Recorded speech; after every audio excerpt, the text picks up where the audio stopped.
में महासमुंद जिले के तमाम जनप्रतिनिधि मौजूद हैं, लेकिन इस कार्यक्रम को गरिमा प्रदान करने के लिए समीपवर्ती गरियाबंद जिले से राजिम विधानसभा क्षेत्र का प्रतिनिधित्व कर रहे रोहित साहू जी भी विशेष तौर पर मौजूद है। मैं चाहूंगा एक बार रोहित साहू जी के सम्मान में जोरदार तालियां, जो हमारे विशेष आग्रह पर इस कार्यक्रम में शामिल हुए।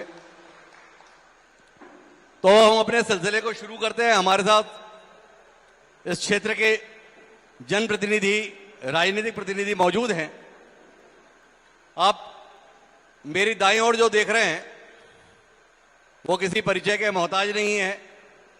इस अंचल में अपने तेवर के लिए विरोधी दलों के लिए तो परेशानी पैदा करते ही हैं, मौका आने पर अपने दल को भी नहीं छोड़ते हैं।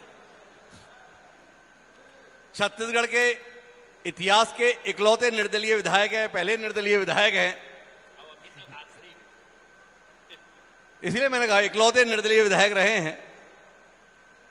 तो वो विमल चोपड़ा जी हमारे साथ है। मैं चाहूंगा एक बार जोरदार तालियां विमल चोपड़ा जी के सम्मान के लिए।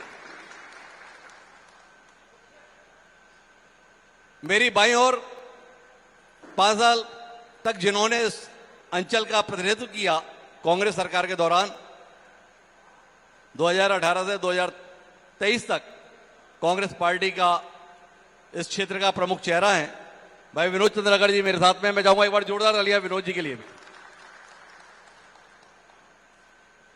जिन्हें अवसर की प्रतीक्षा है जनता से भी और पार्टी से भी, पर अपने आप को राजनीतिक रूप से सक्रिय रखते हैं, कांग्रेस पार्टी की आवाज बुलंद करते हैं। ऐसे अंकित बागवेरा जी हमारे साथ में हैं। चाहूंगा अंकित जी के लिए भी एक बार जोरदार तालियां। मेरे दाईं ओर कोने पर जो देख रहे हैं वो इस अंचल में सबके नेता हैं जो भारतीय जनता पार्टी का प्रतिनिधित्व करते हैं। भारतीय जनता पार्टी के जिलाध्यक्ष हैं साहू जी। मैं चाहूंगा एक बार जोरदार तालियां साहू जी के लिए भी। और मेरे बाएं और कोने में जो शख्स बैठा है उसकी उपलब्धि अचंभित करने वाली है। नगर पालिका चुनाव में भाजपा के प्रत्याशी को शिकस्त दी जा सकती है, यह हैरत की बात थी, और विमल चोपड़ा को दी जा सकती है, और यह उससे भी ज्यादा हैरत की बात थी। यह काम जिसने करा दिया वो नगर पालिका अध्यक्ष तो ये हमारे साथ में, उनका भी स्वागत है। चर्चा की शुरुआत हम विनोद जी से करेंगे। हमारी पूरी बातचीत छत्तीसगढ़ के 25 साल पर, कांग्रेस के 5 साल के शासन पर और विष्णुदेव साय जी की सरकार के 2.5 साल पूरा होने पर केंद्रित है। शुरुआत विनोद चंद्राकर जी से करते हैं।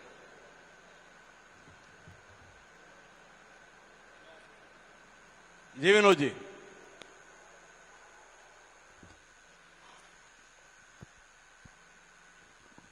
धन्यवाद दिवातिया साहब, और आपका और आपके टीम का मैं आभार व्यक्त करता हूं और महासमुंद के धरा में स्वागत करता हूं। आप हमारी जनता की आवाज को आगे ले जाना चाहते हैं, सरकार तक पहुंचाना चाहते हैं, उसके लिए धन्यवाद। और मैं ये कहना चाहूँगा कि 5 साल के बाद जो हमारे 2018 से 2023 तक जो काम हुए हैं उसको मेरे को ज़्यादा बताने की जरूरत नहीं पड़ेगी, ऐसा लग रहा है, क्योंकि अभी जो पहले मंच में बैठे हुए थे डॉक्टर साहब बोले कि बहुत बड़ा काम हुआ मेडिकल कॉलेज का महासमुंद में करके। तो मैं धन्यवाद देना चाहूँगा भूपेश बघेल जी को। अगर आपका थोड़ा सा ज़्यादा समय ले लूँ तो चलेगा सर? अब आपकी पार्टी तो दे नहीं रही, हम तो दे ही सकते हैं। मेडिकल कॉलेज में जब सबसे पहले हम लोग वहाँ कैसे स्वीकृति होगी ये चर्चा अपन शुरू करें, तो एक मैसेंजर आया मेरे को कि महासमुंद में मेडिकल कॉलेज खुलना चाहिए। पता नहीं अननोन व्यक्ति कौन है, मैं पहले उस टाइम समय नहीं रहता था मेरे पास, तो मैं धन्यवाद पहले उस लड़के को देना चाहूंगा, उस व्यक्ति को जिन्होंने मेरे को याद दिलाया कि मेडिकल कॉलेज लाया जा सकता है। डॉक्टर साहब से हम परदाल साहब थे, उनसे बात किए और एप्लीकेशन लिखे। उसके बाद फिर उसमें जैन साहब, सुनील जैन साहब थे, एसडीएम साहब थे और सीएम साहब से चर्चा किए, तो बिल्कुल उसमें होना चाहिए करके। और जिस दिन टीम आने वाली थी उसके पहले, निरीक्षण टीम आने वाली थी उसके पहले हम लोग जाके रोड मरम्मत कराए, क्योंकि जो भी इंस्पेक्शन के लिए टीम आने वाली थी एनएमसी की, वो जमीन देखने के लिए आते हैं। 70-75 एकड़ की जमीन हमको पता थी जी। तो उस टाइम हमने कोशिश करके उसको तुरंत रिपेयरिंग कराया और एनएमसी की टीम आई और उसके बाद फिर रातों रात, मैं याद है मेरे को कि रात को 1:30 बजे मेरे को व्हाट्सएप आया कि हमारे पास 63 डॉक्टरों की नियुक्ति हो चुकी है जी। क्योंकि वो अगर टीम नहीं रहती, वो डॉक्टर नहीं रहते, हेड काउंटिंग नहीं होती तो फिर वो कैंसिलेशन होता, वो अपने को एनएमसी से एप्लीकेशन नहीं मिल पाता। दूसरी बात क्या हुआ कि जब आए तो हमारे पास एनाटॉमी के लिए जो बॉडी होता है, जो जिसमें बच्चे वो प्रैक्टिकल करते हैं, वो बॉडी नहीं थी। तो मेरे को आज भी याद है कि उस टाइम हम लोग उसमें, मैं खुद अपने अकाउंट से 25,000 रुपए दे के उस बॉडी को लाया था एक एनजीओ को देके। उसके बाद फिर 6 महीने बाद फिर टीम आई। उस टाइम फिर रातों रात डॉक्टरों की नियुक्ति हुई, तब जाके ये मेडिकल कॉलेज खुली है। तो मैं बहुत बहुत धन्यवाद देता हूं बघेल जी को और कांग्रेस सरकार को। और ये बात हमारी जनता को दिख रही है, खुश है। इस बात से मुझे खुशी है क्योंकि उसके एवज में क्या हो रहा है कि हमारे होटल जो हैं, जो और व्यवसाय हैं उससे संबंधित, वो सब व्यवसाय फल फूल रहे हैं। अच्छा विनोद भाई, ये बड़ी बात हमारे लिए मेडिकल कॉलेज मिली। काफी तेजी से शुरू हो गए। हमने तो सवाल नहीं किया, उससे पहले आप उत्तर देना शुरू कर दिए। हम तो समझना आपसे ये चाहते थे जी कि आपके साथ हुआ क्या। आप देखिए भैया, हुआ ये है कि मैं 30 साल से राजनीति में जो थे, आदरणीय अग्नि भैया, जिनको 6 बार टिकट मिली, 3 बार विधायक रहे, उनका टिकट कट के मेरे को मिला था। तो राजनीति में चलते रहता है। नहीं भाई, ये देखिए, हो सकता है अगले बार, देखो राजनीति में क्या होता है, कई बार कर्म से ज्यादा किस्मत की। देखो आपने उदाहरण तो बढ़िया दिया कि अग्नि चंद्राकर जी इतने बड़े नेता थे, 3 बार के विधायक थे, 6 बार टिकट मिला, फिर कट गया और मुझे मिला। भाई पर टिकट तब कटा ना जब पहले हार चुके थे। विनोद भाई का टिकट क्यों कटा? क्या कर दिए 5 साल में ऐसा कि आपकी पार्टी आप पे भरोसा नहीं कर पाई? देखिए उसमें तो मेरे को जो समझ में आता है जी, कि मैं बोला ना कि कई बार क्या है, कर्म से ज्यादा किस्मत भी बहुत बड़ी चीज होती है। वो किस्मत में नहीं था, किस्मत रश्मि चंद्राकर के पक्ष में था, उसको टिकट मिल गया। हो सकता है आ जाए वाला 2028 मेरे पक्ष में हो। किस्मत किसके पक्ष में थी? रश्मि चंद्राकर को, उसको टिकट मिला। तो फिर अगर किस्मत इतनी प्रबल थी तो फिर कर्म किसका भारी पड़ा जिसके कारण जीत नहीं मिली? देखिए मैं ये बोल रहा हूँ कि अब भैया किस्मत की बात रहती है, हो सकता है 2028 मेरा हो जी। बस इतना ही कहना चाहूंगा। तो 2018 से 2023 जी आपने काम बहुत अच्छा किया, पर किस्मत अच्छी नहीं रही, ऐसा ही मान के चलते हैं। और सिन्हा जी के 2.5 साल, अब देखिए सिन्हा जी के 2.5 साल, सिन्हा जी अच्छे व्यक्ति हैं, लेकिन मैं कहना चाहूंगा कि अभी भी बहुत काम करने की जरूरत है जी। आप झलप में जाके देखिए आपकी हॉस्पिटल व्यवस्था क्या है। झलप में प्राथमिक वो है हॉस्पिटल है, उसमें मान के चलो डॉक्टर नहीं है, बिना डॉक्टर के हॉस्पिटल चल रहा है। हमने शहर में प्राथमिक शाला वो खुलवाया, माननीय मुख्यमंत्री जी उसमें घोषणा करके गए थे, उसमें अपॉइंट भी हो गए लेकिन अभी तक खोल नहीं पाया है। मेडिकल में ये हालत देखा जा सकता है कि नियर एक्सपायरी दवाइयां आज के डेट में हॉस्पिटल में मिल रहे हैं जी। हम जैसे 5 साल में गढ़चीनी में हमने स्वास्थ्य केंद्र खोला और चारों महासमुंद के चारों अलग अलग दिशाओं में अलग अलग स्वास्थ्य सेंटर खोला। वैसे स्वास्थ्य में बहुत बड़ा काम हम लोगों ने किया है, उनको अभी और करने की जरूरत है, जो अभी बदहाल व्यवस्था चल रही है। आपका कहना है कि जो 5 साल कांग्रेस की सरकार थी और टीएस सिंहदेव जो स्वास्थ्य मंत्री थे, उनके समय पे बहुत बढ़िया काम हुआ स्वास्थ्य क्षेत्र में? बिल्कुल हुआ है। आज अगर देखा जाए तो मुख्यमंत्री जी के क्षेत्र में मेडिकल कॉलेज निरस्त हो जाता है, स्वास्थ्य मंत्री जी के एरिया में मेडिकल कॉलेज वो अस्वीकृत हो जाता है, एनएमसी कैंसिल कर देती है। कवर्धा जिला में जो उप मुख्यमंत्री का जिला है वहां कैंसिल हो जाता है। वहां मतलब मान के चलो अभी 15 दिन पहले 20 दिन पहले 5 मेडिकल कॉलेज की मान्यता, मतलब उनको मान्यता रद्द कर दी गई। तो हमारे समय में तो बहुत बड़ा खुला हुआ है, कोरबा खुला, अंबिकापुर खुला, महासमुंद खुला, ऐसे कई जगह खुले। तो हमारे लिए तो हमारे कार्यकाल में बहुत अच्छा काम हुआ है स्वास्थ्य के क्षेत्र में। अच्छा, तो अब मैं आऊं विमल चोपड़ा जी के पास, उससे पहले ये बताओ इतना अच्छा काम हुआ और 2018 में इस अंचल की जनता ने चारों सीटें कांग्रेस के हवाले की थी। जी। ऐसा कमाल का काम क्या किए कि जो 4 से 2 पे रह गए? जनता जनार्दन है, क्योंकि हम लोग देख रहे थे कि 71 से हम लोग आ गए कहाँ 35 में 34 में आ गए। तो निश्चित रूप से जनता जनादेश है, काम कहीं ना कहीं चूक हुई होगी, इसी कारण हम लोग नहीं, ये कर्म का खोड़ है या भाग्य का?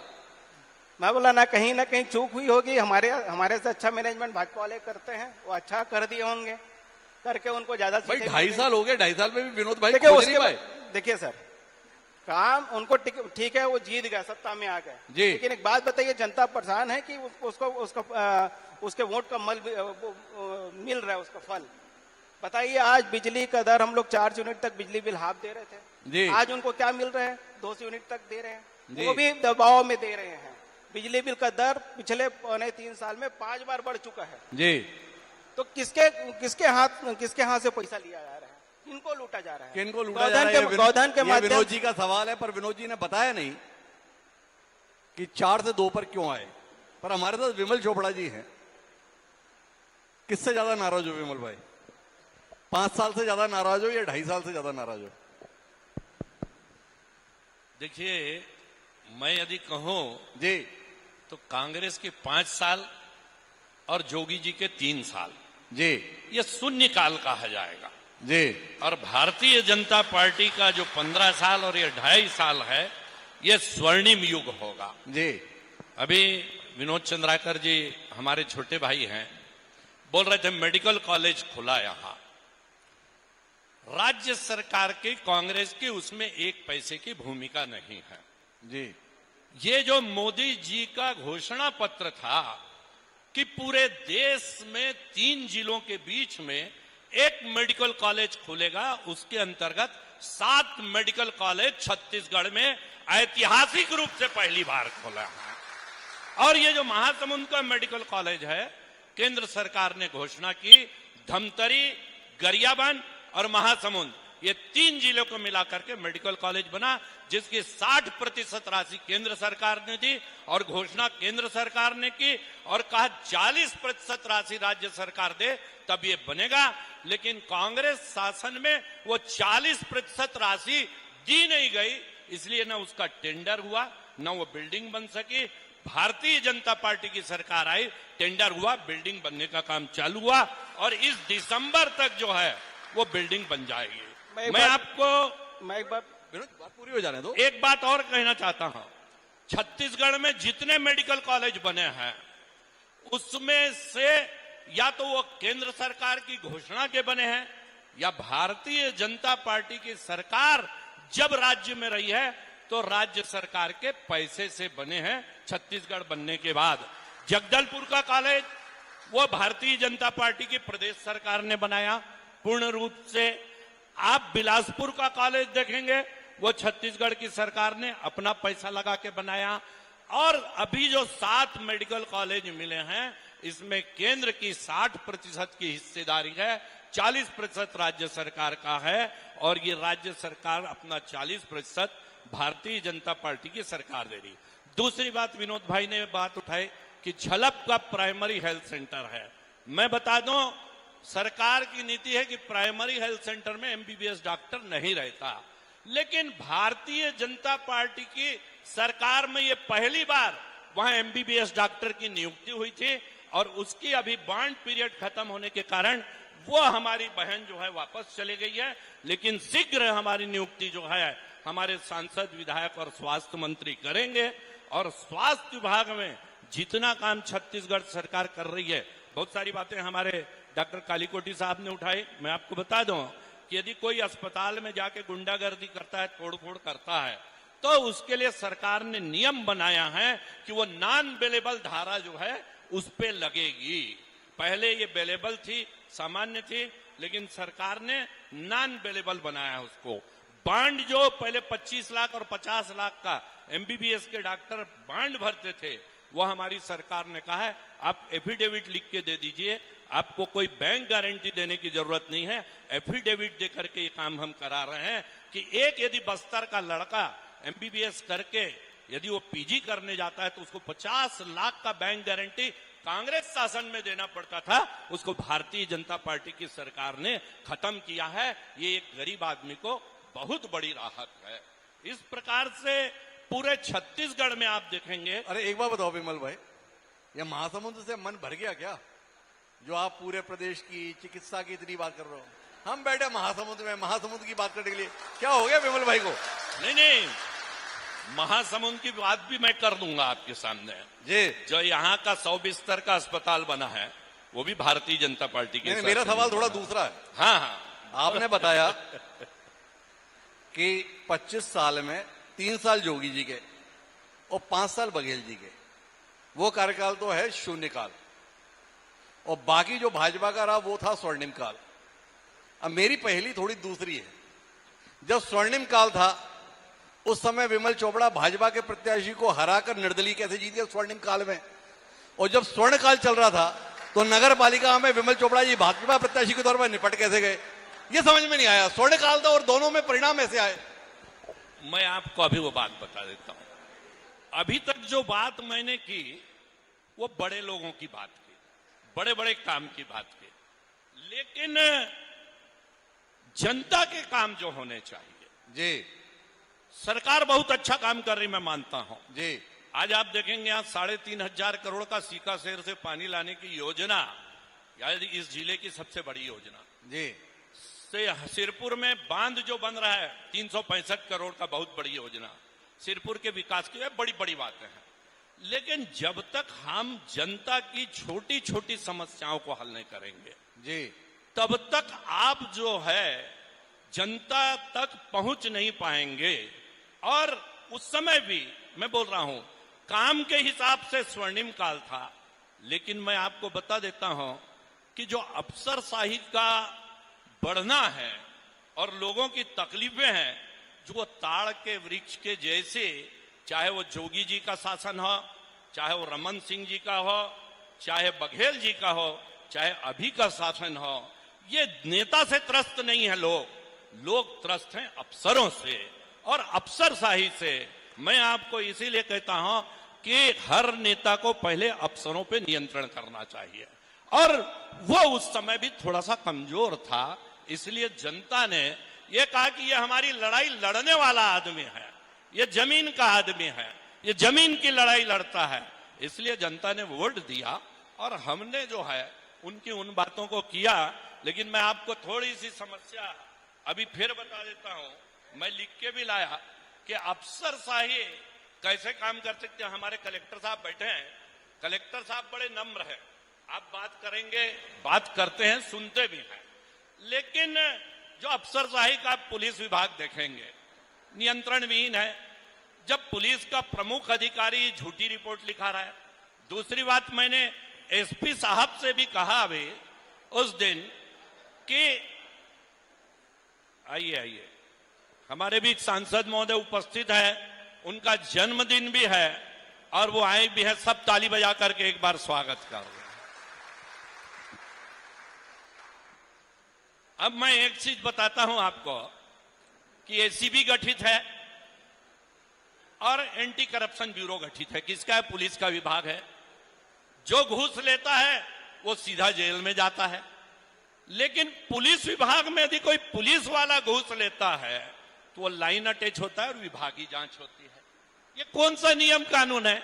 आपका आदमी यदि घूस लेते पकड़ाया, सांकरा में अभी कहीं थाने में पकड़ाया, वो लाइन अटैच हो रहा है और लाइन अटैच होके विभागीय जांच होके एक उसका इंक्रीमेंट रुकेगा, हो गया उसका काम भैया। तो ये जो परिस्थितियां हैं आप देखेंगे, राजस्व विभाग में गलती राजस्व विभाग करेगा, तहसीलदार गलत लिख देगा, लेकिन उसको सुधारने के लिए पेशी जो है वो आदमी को जाना पड़ता है। ये जो काम है, मैं कलेक्टर साहब से भी उस दिन बोल रहा था कि भाई आप लोग बहुत सारे कार्यक्रमों में व्यस्त रहते हैं, मंत्री आ गए, तहसीलदार को जाना है, एसडीएम को जाना है, पेशी लेते हैं आप लोग, सरायपाली से आदमी आता है, कोई बसना से आता है, आप गए हैं तो बाबू को बोल दीजिए भैया आज 15 लोगों की पेशी है, ये 15 लोगों को फोन कर दो कि आज नहीं आएंगे, तुम्हारी पेशी 15 तारीख को हो जाएगी। वो बेचारा अपना दिन तो बर्बाद नहीं करेगा। ये जो छोटी छोटी चीजें हैं, आज यहां उद्योग लगे हैं कांग्रेस के शासन में भी, भाजपा के भी शासन में, लेकिन गांव वाले परेशान क्यों हैं? प्रदूषण हो रहा है, प्रदूषण से लोग परेशान हैं।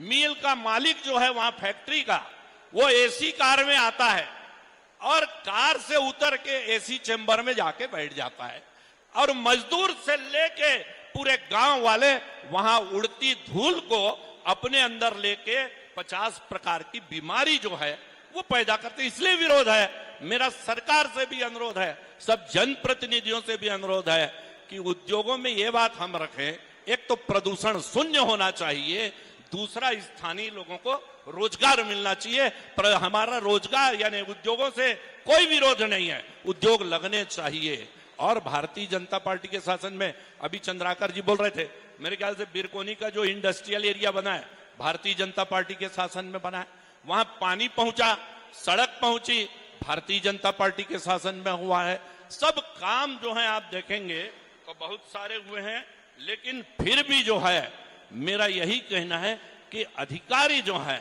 वो कम से कम संवेदनशील हो। एक गरीब आदमी यदि आपके यहाँ आता है, एक बात बताओ, मतलब आपका कहना यह है कि वर्तमान सरकार में अधिकारी संवेदनशील नहीं है? नहीं, वर्तमान सरकार नहीं, यह सब सरकारों की हालत है। अरे मतलब वर्तमान सरकार भी शामिल है ना? वर्तमान भी शामिल है और पिछली सरकार भी, उसमें भी कोई अच्छा रोल था ऐसा नहीं है।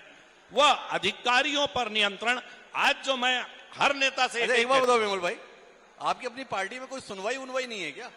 नहीं, पार्टी में सुनवाई है। तो फिर जाकर आप ये बात हमारे मंच पर बोल रहे हो, जहां बात करनी है वहां पे बात नहीं होती क्या? आप पूछ रहे हैं कि आप जीत कैसे गए जी, तो मैं ये बता रहा हूं कि मैं जीत कैसे गया। लेकिन मैंने तो ये भी पूछा था कि आप इस बार हार कैसे गए? हार गए, उसका भी बताता हूं मैं। दो है, एक तो विधानसभा चुनाव भी हारा मैं। उस समय कांग्रेस की लहर थी कि कांग्रेस ने कर्ज माफी का जो वो किया था और धान का रेट दिया था, वो जो है बहुत ज्यादा लोगों को पिंच किया, और फिर भी लेकिन एक हम लोगों ने एक सम्मानजनक वोट पा करके वो हार को स्वीकार किया। नगर पालिका की हार है, उसमें हमारी त्रुटियां हैं, जरूर है कि हम कई चीजों को समझ नहीं पाए, संभल नहीं पाए, और कुछ जो चालें थी उसको हम समझ नहीं पाए। चालें किसकी थी, अपनी पार्टी की, सामने वाले की? अब वो तो आपको बता देंगे हम बाद में। लेकिन तो चलिए, हम आप नहीं बता रहे, पर जिन्होंने ये जीत हासिल की उनके पास चले जाते हैं। माननीय विमल चोपड़ा जी, वो आपके पिताजी के साथ भी राजनीति करते थे। बोले कुछ चूके हो गई इसलिए हार गए। हमने पूछा किसके द्वारा, बताए नहीं। आप तो जीते हुए हो, बता सकते हो अपनी पार्टी की बदौलत जीते या चोपड़ा जी की पार्टी की बदौलत? सबसे पहले मैं महामाया के पावन धरा में महासमुंद की आप सभी अतिथिगणों का, INH हरिभूमि के संवाद कार्यक्रम में उपस्थित समस्त दर्शक गणों का, और स्पेशली मैं हिमांशु सर का बहुत बहुत स्वागत करता हूं, और कामना करता हूं कि ऐसे ही हमारा ये शो, आपका शो और आगे जाए, और हमारे जैसे आने वाली जनरेशन प्रेरित होके अपने कर्तव्य को समझे, वास्तविक राजनीतिक गतिविधियों को समझे, और अपने क्षेत्र में, अपने प्रदेश में, अपने देश में अपना योगदान और अपनी भूमिका को समझे। ये इस संवाद कार्यक्रम से अवेयरनेस आएगा, ऐसी मेरी मान्यता है। और हिमांशु सर को काफी लंबे समय से हम देख रहे हैं, एक महत्वाकांक्षा थी कि सर से मुलाकात हो, पर यह नहीं मालूम था कि पूरे छत्तीसगढ़ के नगर पालिका में सबसे कम उम्र का जब मैं अध्यक्ष बनूंगा, उस हैसियत से सर के सामने मैं मिलूंगा, तो ये मेरे लिए अचीवमेंट के बराबर है। और आज मन प्रफुल्लित है। और रही बात चुनाव की, तो सर मैं इसमें कुछ क्लेरिफिकेशन देता हूं। एक पिता ने जन्म दिया, संस्कार दिया, परिपक्व किया, समाज के लिए सेवा करने के लिए आगे लाके मुझे ईमानदारी का पाठ पढ़ाया। और राजनीति में पिताजी और डॉक्टर विमल चोपड़ा जी जो हमारे पूर्व विधायक हैं, इनके बीच की गतिविधियां मैं बचपन से देखते आ रहा हूं। पूर्व में दोनों चुनाव भी साथ लड़े थे। पूर्व चुनाव में डॉक्टर विमल चोपड़ा जी को जनता ने वोट दिया था और पिताजी को आशीर्वाद दिया था। पर इस चुनाव में मैंने डॉक्टर विमल चोपड़ा जी को लगातार वॉच किया और एक आइडल के रूप में इसे स्वीकार करने में मुझे बिल्कुल भी गुरेज नहीं है कि राजनीति में सभी के एक प्रेरणा स्रोत होते हैं। जिस हिसाब से डॉक्टर साहब का दाव पेज राजनीति में चलते आया है और राजनीति वो करते रहे, कहीं ना कहीं जो आने वाली पीढ़ी थी प्रभावित रही, उसमें मैं भी एक था और इसे मैं बिल्कुल स्वीकार करता हूं। और भगवान ने ऐसा एक रचना रचा और मुझे उन्हीं के साथ चुनाव लड़ने का अवसर मिला। तो मैं मानता हूं डॉक्टर साहब भी नहीं हारे हैं, वो भी पिता तुल्य हैं। आज उनका बेटा चुनाव जीता और उनका पूरा आशीर्वाद मेरे को मिला है। आज महासमुंद नगर पालिका, अरे वो तो ठीक है, जीते ये तो हम सबको भी पता है जी कैसे जीते ये सवाल था। मैंने पहले ही बताया, डॉक्टर साहब ने कहा कुछ उनकी खामी थी, तो उनकी खामी ये थी कि उन्होंने मुझे अपने बेटा समान समझा और उनका आशीर्वाद मुझे लग गया। तो विमल चोपड़ा जी ने आपको जितवा दिया? जी, विमल चोपड़ा जी ने आपको जितवा दिया, बेटा सामने आ गया है। उनको मालूम था उनका जो ये बच्चा है बहुत ईमानदार है, जनता के लिए कुछ कर दिखाना चाहता है, तो एक अवसर इनका बनता है। अच्छा, मतलब बेटा बहुत ईमानदार है और चोपड़ा जी? उनको अवसर मिल चुका है, उनको अवसर मिल चुका, उन्होंने अपने आप को साबित किया। महासमुंद की राजनीति में और विकास में उनका बहुत योगदान रहा। चलो आगे बढ़ते हैं। अध्यक्ष तो बन गए, काम करने दिया जा रहा है? काम करने के लिए लगन होना चाहिए, इच्छा शक्ति होना चाहिए और मुझे लगता है कि काम तभी होता है जब जनता का विश्वास आपको मिलता है और उस चीज में मैं सफल रहा हूं। लगातार महासमुंद नगर पालिका पूरे प्रदेश में अपनी एक अलग पहचान बना रहा है। आज महासमुंद नगर पालिका चाहे डिजिटलाइजेशन के लिए हो, चाहे डेवलपमेंट के लिए हो, इंफ्रास्ट्रक्चर के लिए हो, बिल्कुल सबसे आगे है। इसी का परिणाम है आज महासमुंद नगर पालिका परिषद आदर्श नगर पालिका के रूप में चयनित हुआ है, जो अपने आप में एक गर्व की बात है महासमुंद वासियों के लिए।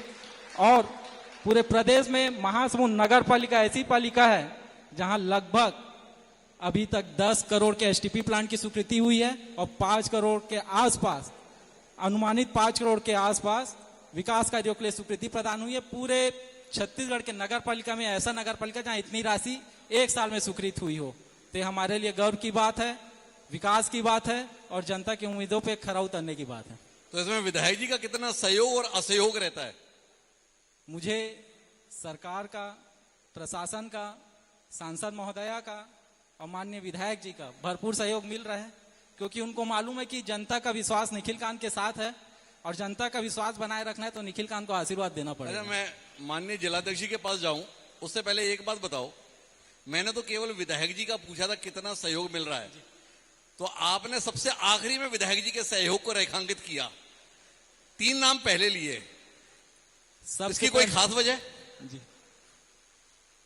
सबसे आखिरी में विधायक महोदय का नाम इसलिए लिया क्योंकि मुझे मालूम है जब महासमुंद नगर वासियों को और मुझे सबसे ज्यादा आवश्यकता पड़ेगी तो ढाल के रूप में कोई खड़े रहेगा, तो माननीय विधायक महोदय सबसे पहले खड़े रहेंगे। तो एक सीरीज बनी हुई है, याद तो आप सबसे आखिरी में कर रहे हो जी, और उम्मीद सबसे पहले की कर रहे हो। ये उम्मीद पे दुनिया कायम है, भविष्य में उन्हीं को चुनौती देने की तो उम्मीद नहीं है। चलिए सवाल को अनुत्तरित छोड़ दें हैं। जी जी, और जिलाध्यक्ष जी के मैं पास एक चलते हैं। बोल देता हूँ। तो जिलाध्यक्ष जी कैसी चल रही है अध्यक्षी? ठीक है, महासमुंद जिला के सब जनता खुश हैं जी। महासमुंद जिला भाई साहब बहुत ही छत्तीसगढ़ में बहुत ही प्यारा जिला है। 1153 गांव हैं, 551 ग्राम पंचायतें हैं और 1161 बूथें हैं। उन बूथों में, सारे बूथों में हमारे कार्यकर्ता हैं और जन कल्याणकारी जितनी योजना है हमारी सरकार की जन जन तक पहुंच रही है। सबके चेहरों में खुशहाली दिख रही है और सब खुश हैं। तो फिर जाके 2 सीटों पे कांग्रेस क्यों जीत रही है? वो तो जैसे कि पूर्व वक्ताओं ने बताया, जैसा कि हमारे विनोद भाई ने बताया कि हार और जीत में हम लोकप्रियता नहीं बता सकते। 2 सीट हम, कांग्रेस की जब 4 सीटें थी तो हम 2 सीट जीते जी। उम्मीद है इस बार हम 4 सीट जीतेंगे। इस बार 2 क्यों हारे? कांग्रेस की सरकार थी जी, और कांग्रेस की सरकार थी, 2 सीट हम हारे। कांग्रेस के सरकार रहते हम उन 2 सीटों को जनता के बीच हम पहुंच पाए। हमारे कांग्रेस के साथी उसमें पहुंचे, पर जनता ने शायद हमारे ऊपर भरोसा उस समय नहीं कर पाया, पर अब उनको पछतावा हो रहा है उन 2 सीटों में, इसलिए अब की बार हमें 4 सीट मिलेगा। अच्छा एक बात बताओ अध्यक्ष जी, ये पार्टी महासमुंद के विधायकों पे भरोसा क्यों नहीं करती? बिल्कुल भरोसा है। हमारे पार्टी के विधायकों पे, हमारे पार्टी के जनप्रतिनिधियों में, पार्टी के संगठन सब के ऊपर भरोसा है। अगर भरोसा करती है तो 20 साल से मंत्री क्यों नहीं बना रही? देखिए, ये हमारे केंद्र और राज्य के उनका आकलन है, और मंत्री नहीं बना रहा है, पर हमारा महासमुंद जिला में विकास की कमी नहीं है। अरे अध्यक्ष जी, सवाल पर रहो। कितना बुनियादी सवाल किया है आपने, बताया नहीं नहीं पूरा भरोसा है। अगर भरोसा है तो संपत भाई बैठे हमारे बीच, कब का सूट सिला हुआ है, उपयोग में ही नहीं आ रहा। जी, ये हमारे केंद्रीय नेतृत्व और प्रदेश नेतृत्व पर लगातार हमको सांसद यहाँ की जनता चुन के दे रही है, और लोकप्रिय सांसद बनते जा रहे हैं केंद्र में। और हमें दोनों विधायक हमारे काफी अच्छा काम कर रहे हैं। हमारे महासमुंद की हम बात करें तो महासमुंद जनपद इतिहास में पहली बार भारतीय जनता पार्टी के जनपद अध्यक्ष बने हैं, और सारे जगह हमारे जनप्रतिनिधि जो हैं बहुत अच्छा काम कर रहे हैं, और जन जन तक उनकी समस्याओं का निराकरण कर रहे हैं। आप हमारे सवाल को और ज्यादा वजनदार कर दे रहे हो अध्यक्ष जी अपने जवाब से। देखो, आपने बताया हमारे विधायक बहुत अच्छा काम कर रहे हैं, हमारे सांसद बहुत अच्छा काम कर रहे हैं, हम पहली बार जनपद भी जीते हैं, इतना बढ़िया सब चल रहा है। और हमारा सवाल इसी पे है कि जब सब कुछ इतना बढ़िया है, सब लोग इतना अच्छा काम कर रहे हैं, तो फिर जाके यहाँ का जनप्रतिनिधि ना तो केंद्र में ना प्रदेश में मंत्री क्यों नहीं बन रहा? मंत्री नहीं बन रहे हैं भाई साहब, पर मंत्री से कम उनका कद नहीं है। जनता की हर समस्या का समाधान कर रहे हैं। हमारी सांसद जी हमारे केंद्र में जाके जनता की हर समस्या का, अभी अमृत भारत स्टेशन हमारे महासमुंद जैसे छोटे शहर में अमृत भारत स्टेशन, अभी ओवरब्रिज हमारा ये यहाँ पे बेलसोंडा में बन रहा है, एक ओवरब्रिज अभी हाड़ाबंद में बना। और मतलब आपका मन अभी भी नहीं है नहीं, तो कोई मंत्री बने? बिल्कुल, बोले बगैर मंत्री के काम चल रहा है। बिल्कुल हम चाहते, पर एक केंद्रीय नेतृत्व और प्रदेश नेतृत्व की बात है, वो उनका निर्णय है। पर हमारे कोई भी विधायक और सांसद जी किसी मंत्री से कम नहीं है, और अपना मेहनत खूब कर रहे हैं। तो अभी सरकार कैसा कर रही है? संगठन को कितनी मेहनत लग रही है? संगठन, ये भारतीय जनता पार्टी, और भारतीय जनता पार्टी में 7x24 घंटे 7 दिन हमको काम करना है। ये हमारे संगठन का, वो चुनाव जीतने के बाद फिर से हमको वैसे ही उसी से काम में लगाती है। ऐसा नहीं कि हम चुनाव है तब काम करेंगे। ये भारतीय जनता पार्टी लगातार कार्यकर्ताओं को काम देती है, और संगठन के लोगों को भी जनता के बीच जाके जन कल्याणकारी योजनाओं को जन जन तक बताने का काम हमारे भारतीय जनता पार्टी के संगठन के कार्यकर्ताओं को करना होता है। जनप्रतिनिधि अपना काम कर रहे हैं और संगठन अपना काम कर रहे हैं। दोनों मिलके एक अच्छे प्रदेश का, एक अच्छे जिले का और एक अच्छे छत्तीसगढ़ के निर्माण में हम सब लगे हैं। जब इतना बढ़िया काम कर रहे हो, सरकार भी बढ़िया कर रही, संगठन तो आप बता ही रहे हो इतना शानदार काम कर रही, तो नगर पालिका में क्यों निपट गए? देखिए, चुनाव के हार और जीत में जनता जनार्दन होता है, और जनता का निर्णय सर्वोपरि है। ये निर्णय क्यों है जनता का? देखिए, हम 90 के 90 सीट जीत जाए भाई साहब, ये तो संभव नहीं है। इसलिए हमने मेहनत किया, ईमानदारी से मेहनत किया। अब हो सकता है उस पालिका के हारने के बाद अब जनता को अफसोस हो रहा होगा। हम जिस विधानसभा में हारे वहां जनता को अफसोस हो रहा, अगली बार शायद उनका हमारा पूरा कर दें। ऐसा तो अंकित जी भी सोच रहे होंगे कि महासमुंद की जनता को अफसोस हो रहा होगा, बसना की जनता को भी अफसोस हो रहा होगा। वो उनका सोचना है, पर हमारा पॉजिटिव सोचना है, और हमें उम्मीद है। किस बात की? अगली बार 4 सीट और सभी चुनाव हम जीतेंगे। आप तो अभी बोल रहे थे सब जीते संभव ही नहीं होता जी। अभी तो आप बोल रहे थे सब जीते संभव ही नहीं होता।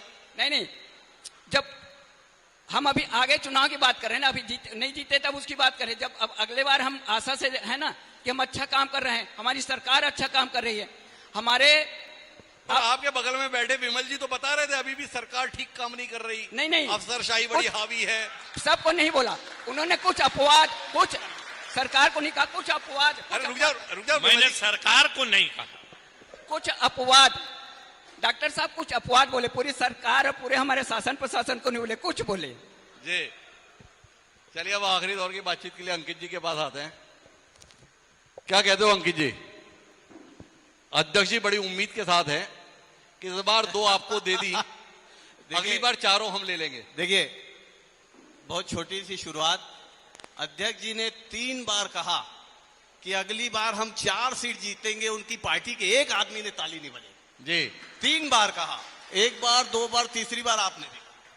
दूसरा, मैं आपको धन्यवाद दूंगा, निखिल भाई ने भी दिया है। आज हम छत्तीसगढ़ राज्य गठन की पूर्व संध्या पे बैठे हैं। कल छत्तीसगढ़ महासमुंद जिले के गठन के पूर्व संध्या पर बैठे हैं। कल महासमुंद जिला 28 वर्ष का युवा हो जाएगा। और मैं आपको बताऊंगा, जैसा आपने भी कहा कि वैसे महासमुंद जिला धान खरीदी में 1 नंबर है जी, वैसे ही महासमुंद जिले से पलायन भी 1 नंबर होता है जी। और सबसे दुख की बात है कि डॉक्टर रमन सिंह की 15 साल की सरकार में महासमुंद जिला आकांक्षी जिला में शामिल हो गया, जो आज तक बाहर नहीं आ पाया जी। आज 31 महीने की भाजपा सरकार में, नहीं 1 मिनट, मतलब ये आप किसके संदर्भ में बता रहे हो? रमन सिंह जी के संदर्भ में बता रहे हो, विष्णुदेव साय जी के संदर्भ में बता रहे हो, या भूपेश बघेल जी की 5 साल की सरकार की विफलता के संदर्भ में बता रहे हो? देखिए, मैं बात कर रहा हूं 15 साल की जो डॉक्टर रमन सिंह की सरकार है। जैसा कि विमल चोपड़ा जी ने कहा, उससे मैं ठीक विपरीत बात करूंगा। मेरा अनुभव है और मेरे जितने साथी महासमुंद के यहाँ बैठे हैं उनका भी अनुभव है कि जब हैं या ये भी हैं? जब छत्तीसगढ़ ना पहले बताओ ना, मतलब आपने कहा जितने भी मेरे साथी बैठे हैं, तो यही हैं या ये भी हैं? मेरे साथी इधर भी बैठे हैं, इधर भी बैठे हैं। मैं ये बता रहा था कि जब छत्तीसगढ़ राज्य में कांग्रेस की सरकार रही है, चाहे 2000 से 2003 में, चाहे 2018 से 2023 में, तब महासमुंद जिले का सर्वांगीण विकास हुआ है। यहाँ के लोगों को सर्वांगीण विकास हुआ है। यहाँ के किसानों को सबसे ज्यादा राहत अगर किसी के कार्यकाल में मिली है तो वो कांग्रेस सरकार के कार्यकाल में मिली है। मैं इसलिए बोल पा रहा हूं कि मैं पिछले साल की बात बता रहा हूं। मैंने देखा कि पुलिस विभाग ने बहुत अच्छा प्रेस कॉन्फ्रेंस किया और बताया कि हमने 2000 से ज्यादा अपराध कम कर दिए। मैंने सूचना के अधिकार लगाए, कई बार लटकाने की कोशिश हुई, बड़ी मुश्किल से मुझे सूचना का अधिकार प्राप्त हुआ। तो जो बड़े अपराध थे, हत्या, बलात्कार, नकबजनी, डकैती, चोरी, उसमें 64% वृद्धि हुई थी, 64% जी। और आज बोले कमी हो गई, काहे में कमी हो गई? बोले शराब बिक्री में कमी हो गई। होगी, पहले शराब दुकानों में बिकती थी, अब गांव-गांव में बिक्री है, तो शराब बिक्री के अपराध में कमी तो होगी। आज मैं आपको बता रहा हूं, आप जाइए किसी भी शराब दुकान के सामने, सरकारी बोर्ड लगा है कि एक आदमी 24 पौवा शराब ले जा सकता है। 24 पौवा, यानी कि आप प्रेरित कर रहे हो कि एक आदमी आए, एक आदमी, आपका जब अवसर आएगा तब बोलिएगा। आपको आपकी पार्टी के लोग नहीं समझ रहे, मेरे बाद में आप बोल लीजिएगा। मैं ये बोल रहा हूँ, डॉक्टर साहब जब निर्दलीय विधायक थे, 2 लोगों के साथ मिलकर घूम के अवैध शराब पकड़ा करते थे। भाजपा की सरकार थी, उनका काम क्षेत्र की जनता का विकास नहीं था, शराब पकड़ने की आबकारी का काम ही करते थे। तो कृपया मुझको बोल लेने दीजिए। मैं ये बता रहा हूँ कि अभी अपराध पटरी में सो करके शराब से त्रस्त होके बिमचा की बहनों ने आत्महत्या की थी, तो शराब कमी हुई कि ज्यादा हुई? आज अपराध की स्थिति यह है कि महासमुंद अपराधियों की शरण स्थली बन गया है। कुछ दिनों पहले झारा की एक सतनामी बहन को बेदर्दी से मार के रेत में दफना दिया गया। लगातार समाज आंदोलन कृत है कि यहाँ पर एक व्यक्ति का हाथ नहीं हो सकता, कई लोग हैं, इसमें सूक्ष्म जांच होनी चाहिए, इसमें सही अपराधी सामने आने चाहिए, वो नहीं हो पा रहा है। आज गांव-गांव में मैं फिर से इस बात को दोहरा रहा हूं, अपराध इतने चरम पे हैं। और सबसे बड़ा मूल जो बात हो रही है ना विकास की, विकास आपको देखना है तो गांव में जाके राजस्व विभाग के कर्मचारियों का विकास देखिए कि जो एक फौती होती है किसी का नामांतरण होता है, किसी का कोई काम होता है, तो 5000 से 1 लाख रुपए तक की उनकी कीमत हो गई है कि अगर तेरे को अपना पहले काम कितनी कराता थी? है।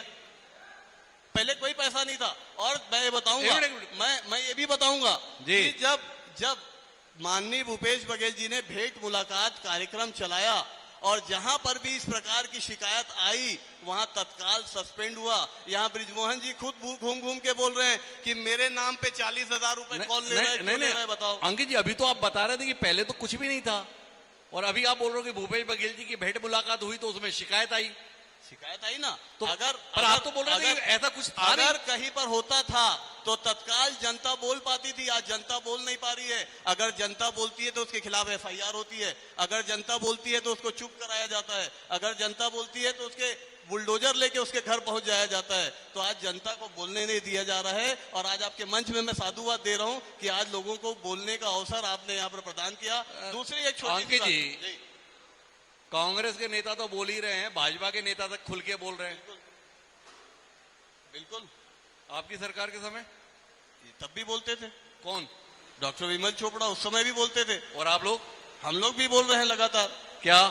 कि यहाँ पर जो चीजें हो रही है, हमारी समय में जो विकास हुआ, जो किसानों के साथ कर्ज माफी हुई, जो किसानों को 2500 रुपए का वादा था और 28 तो 40 रुपए तक ले गए, वो हमारे समय में हुआ। हमने 9,000 तो रुपए एक ही बात बताओ अब तो अंकित जी, 35,000 से जीती हुई सीट महासमुंद जी 25,000 से क्यों हार गए?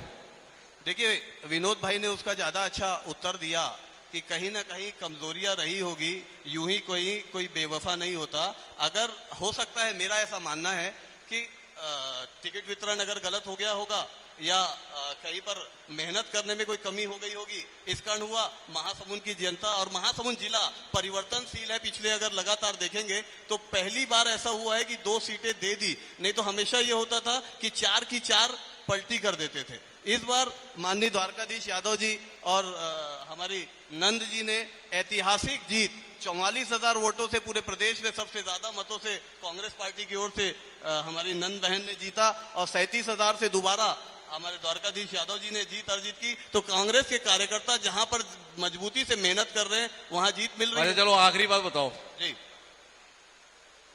अब ये लोग तो इतने बड़े बड़े अंतर से जीत गए जी, आपका क्या होगा? देखिए, जहां तक मेरी बात है तो मैं पिछले 20 सालों से, हमारे दादाजी सरपंच रहे, हमारे परिवार को खल्लारी विधानसभा ने 5 बार सेवा करने का अवसर दिया और मैं विगत 20 सालों से गांव में गरीब की और किसानों की लड़ाई अनवरत लड़ रहा हूं। मुझको यकीन है कि अगर मुझको भी अवसर मिला तो मैं द्वारकाधीश यादव जी का भी रिकॉर्ड तोड़ने की कोशिश करूं। तो द्वारकाधीश जी फिर क्या करेंगे? देखिए, आपने मेरे से सवाल पूछा कि आपका क्या होगा, तो उसका जवाब मैंने दिया। तो मैंने साथ में पूछ लिया फिर द्वारकाधीश जी का क्या होगा? द्वारकाधीश यादव जी का पार्टी, वैसे देखिए ये सब संभावनाओं का खेल है और किस्मत की बात, संभावनाओं का खेल है। लेकिन मैं आखिरी बातचीत के लिए विनोद जी आपके पास आना चाहता हूं।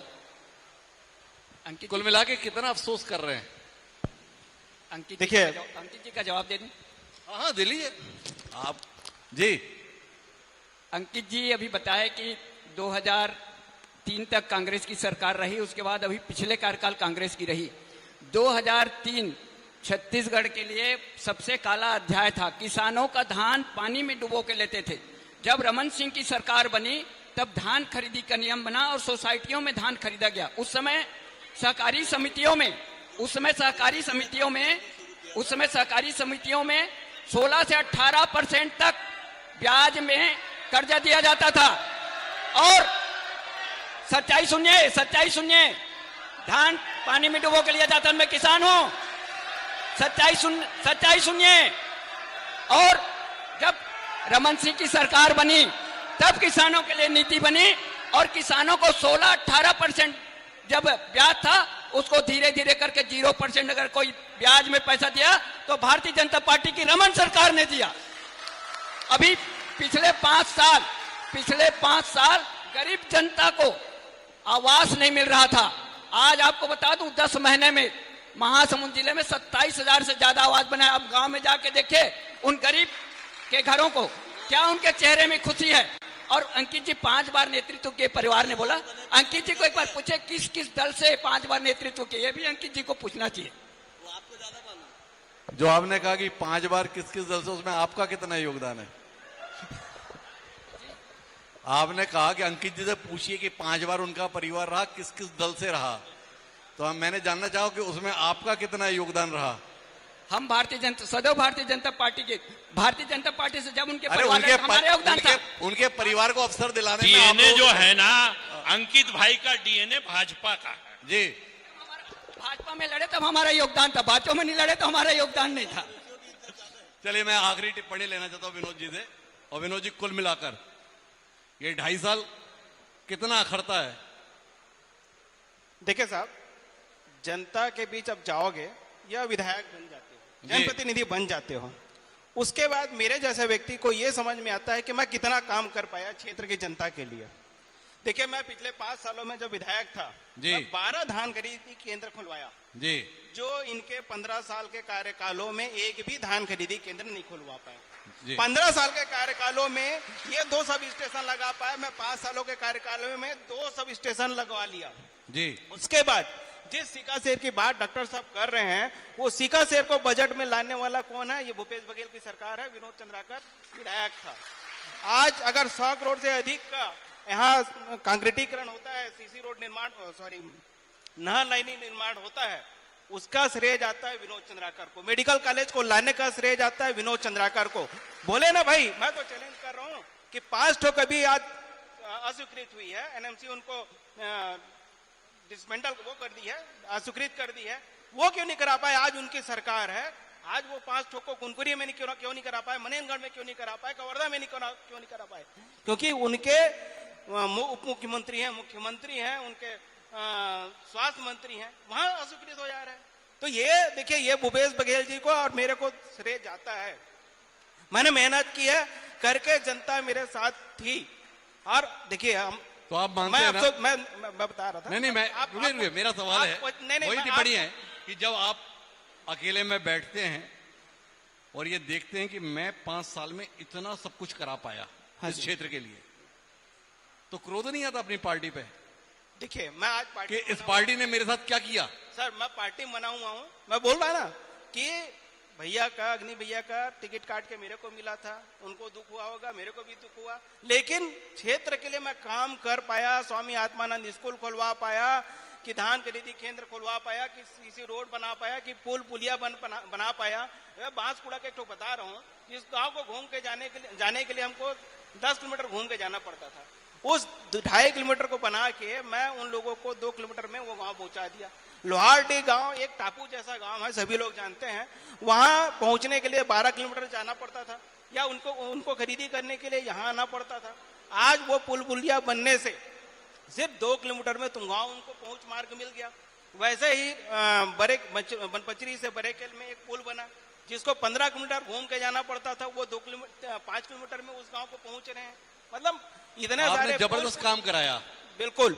और मैं जनता के लिए काम किया हूं। 3 टाइम हमने नगर पालिका में पानी देने का काम किया। ये सब काम हमने किया है। मेरे को अफसोस किसी बात की नहीं है, टिकट नहीं मिला। मैं बोला बस आने वाला टाइम है वो हमारा रहेगा। वो अभी सिन्हा जी कैसा कर रहे हैं? लड़ेंगे उनके साथ। अरे मैं तो काम पूछ रहा था, आप तो लड़ने की बात करने लगे। अरे अच्छा, कैसा कर रहे हैं 2.5 साल में? मैं बोला ना, आदमी अच्छे हैं, आदमी अच्छे हैं। अभी एक तो केनाल रोड की स्वीकृति कराए हैं, बड़ा अच्छा काम किए हैं। बाकी आप बिटियाई रोड का गौरव पथ निर्माण, वो हमारी देन है। बेलसोंडा की बात कर रहे थे, हेतराम भैया बेलसोंडा ओवरब्रिज की बात कर रहे थे, वो हमारे कार्यकाल में टेंडर हुआ है, हमारे समय का सैंक्शन है। मैं तो बोलता हूं भैया, राजू भैया, आप रिंग रोड बनवाइए जल्दी, तब महासमुंद की जनता को राहत मिलेगा। और कुछ और काम है। सिंघनपुर में एक व्यक्ति के कारण एक सड़क नहीं बन पाया, उसको बना दीजिए। कुछ छोटे मोटे काम है, बाकी 99% हमने काम कर दिया है, जिसका लोकार्पण आज भाजपा के लोग कर रहे हैं। तो भाई विनोद चंद्राकर जी का कहना है 99% काम तो वो कर चुके थे, 1% के लिए सिन्हा जी को चुना गया। अध्यक्ष जी का मानना है कि 2 इस बार है, अगली बार 4 हो ही जाएगा। विमल चोपड़ा जी को कोई हस्तक्षेप करना है? जी विमल जी, इन लोगों ने आपस में बांट लिया, आपके लिए कुछ छोड़ा नहीं। मैंने कहा विनोद भाई अभी बोल रहे थे, 2-3 चीजें बता दूं मैं। आपने तो एक बोला था। हाँ, एक बोलोगे तो आप एक में चुप हो जाऊंगा मैं। एक सीका शेरवान बजट में था। बजट में होना कोई बड़ी बात नहीं है, प्रशासकीय स्वीकृति मिलना, उसकी राशि मिलना, तब वो काम चालू होता है। मैं आपको बता दूं, महासमुंद का ओवर ब्रिज 15 साल से बजट में आता था, लेकिन प्रशासकीय स्वीकृति नहीं बिल्कुल, मिलती। उसके लिए आपको हम श्रेय देते हैं। और उसकी प्रशासकीय स्वीकृति मिलने के बाद काम चालू होता है। बजट काल्पनिक रहता है, बजट में आप 50,000 करोड़ का काम गिना दो, कोई मतलब नहीं है, लेकिन उसकी प्रशासकीय स्वीकृति आप दिला पाते हो कि नहीं, बस ये मूल है। एक बात भैया, मैं एक बात बोलना चाहूंगा, बस एक बात की आप गारंटी दे दीजिए इस मंच के सामने से, जनता के सामने से, कि जो सीकासेर का पानी जो आ रहा है उसको आप उद्यमी को नहीं दोगे, उद्योग को नहीं दोगे, क्योंकि हमारे साथ धोखा हुआ है। 2023 तक करनी कृपा प्लांट को एक पानी देने का नियम में नहीं था। आपके सरकार आने के बाद वहां पानी दे रहे हैं आप यहाँ पे पिकाडेली में पानी दे रहे हैं आप। और करनी, ये बताइए कोडार में जो पानी आएगा आप किसी भी कंपनी को पैसा पानी नहीं देंगे, इसकी गारंटी ले रहे हैं क्या? आप लोग सिर्फ अगर कोई काम कर रहे हैं तो अपने हित के लिए काम कर रहे हैं। मैं आपको इस मंच के माध्यम से बता देना, मतलब आपका आशय क्या है, यहाँ पर कोई उद्योग नहीं आना चाहिए? नहीं, उद्योग आना चाहिए, तो पानी नहीं मिलेगा तो कैसे आएगा? ये बताइए। नहीं, 2 मिनट पहले प्राथमिकता कोडार में पहला नियम नहीं, ये नहीं, है। अभी एक मिनट कोई मैं जरा समझना चाहता हूँ विकास की इस परिकल्पना को। अभी बता रहे थे कि पलायन में नंबर 1 अंकित जी और विनोद जी ये कमिटमेंट चाहते हैं कि उद्योग को पानी नहीं मिलना चाहिए, तो क्या विनोद जी चाहते हैं कि महासमुंद जिले के अंदर कोई उद्योग स्थापित नहीं होना चाहिए? क्योंकि पानी, बिजली और जमीन अगर नहीं मिलेगा तो उद्योग आएगा क्यों? मेरा ये कहना साहब, ये यहाँ पे व्यवसाय का सबसे बड़ा केंद्र क्या है, क्या स्रोत क्या है? किसानी है। कोडार बांध को बनाया गया था तो सिर्फ किसानों को पानी देने के लिए बनाया गया था, और हमेशा से कमिटमेंट ये रहा कि उद्योगों को हम पानी नहीं देंगे। हमेशा से लिखा पढ़ी में बात होते गई पानी नहीं देंगे करके। आज मैं 100% गारंटी के साथ दे रहा हूं, जो सीकासेर के लिए जो पैसा ला रहे हैं लोग, पैसा मिल रहा है 3200 करोड़ का, ये मान के चलो ये 100% अडानी को पानी देने के लिए इस पानी को ला रहे हैं। बताएं किसानों को कितना सुविधा मिलेगा, कितना % पानी किसानों को मिलेगा, ये बस बताएं। अडानी को देने के लिए पानी ला रहे हैं। अडानी क्या लगा रहे हैं यहाँ? प्लांट लगाने वाला है आगे। कौन सा? अब वो जाने भैया। अरे अभी तो आपके पास जानकारी है। हम बता रहे हैं, हमको जो जानकारी है। तो बताओ ना कौन सा प्लांट लगा रहा है? देखिए समोदा डायवर्सन का पानी कहाँ जा रहा है? अरे अभी सवाल पर रहो। नहीं, वहीं जा रहा है, वहीं समोदा डायवर्सन का पानी, हमारा पानी 56 गांव में जो पानी जाना चाहिए था वो समोदा डायवर्सन का पानी जा रहा है कंपनियों को। तो हमारे लोग क्या करें, हमारे करेंगे। तो विनोद भाई ने हमारे सवाल का उत्तर नहीं दिया। बहरहाल ये चर्चा बड़ी लंबी चल रही है विमल भाई। उद्योग लगना चाहिए, लेकिन किसानों को पहली प्राथमिकता होना चाहिए। सटीक और सत्य उत्तर देता हूं।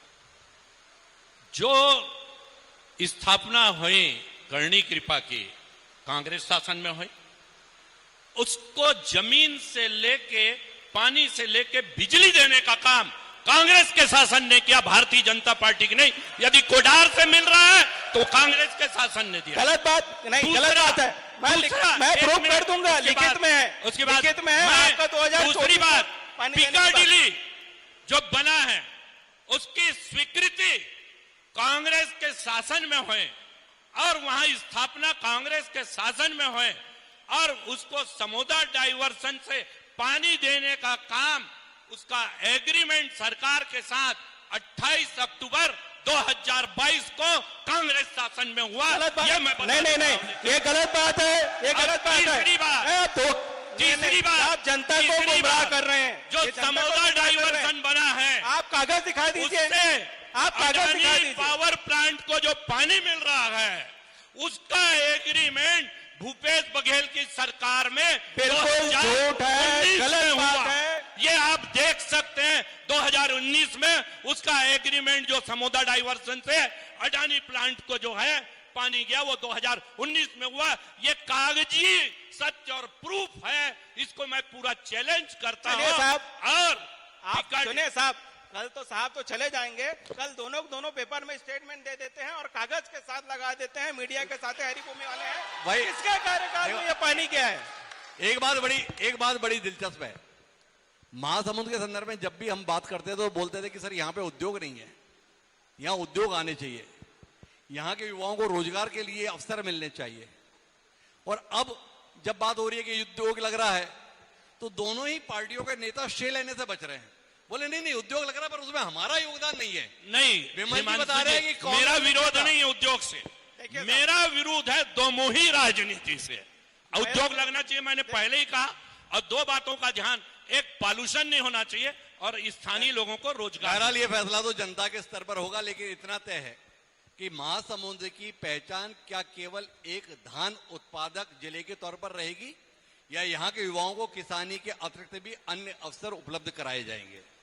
एक तरफ हम विकास के संदर्भ में अपेक्षाएं भी करें और दूसरी तरफ उद्योगों के संदर्भ में नकारात्मक रवैया भी रखें, तय यहाँ की जनता को करना है। हिमांशु सर, जनता जिसको पसंद करेगी उसके साथ अपना अभिमत देगी। एक समय जनता ने 4 सीटें भाजपा को दी, एक समय जनता ने 4 सीटें कांग्रेस को दी, अब की बार दोनों को आधी आधी दी। दोनों के लिए ये चुनौतीपूर्ण है कि अगले चुनाव में साफ होना है या क्या होना है। पार्टियां और उनके नेता अपने स्तर पर फैसला करें, जनता समय आने पर फैसला ले ही लेगी। लेकिन आप सभी पैनलिस्ट का बहुत बहुत धन्यवाद हमारे साथ इस चर्चा का हिस्सा बनने के लिए। चाहूंगा एक बार जोरदार तालियां हमारे पैनलिस्ट के लिए और आगे की कार्रवाई के लिए।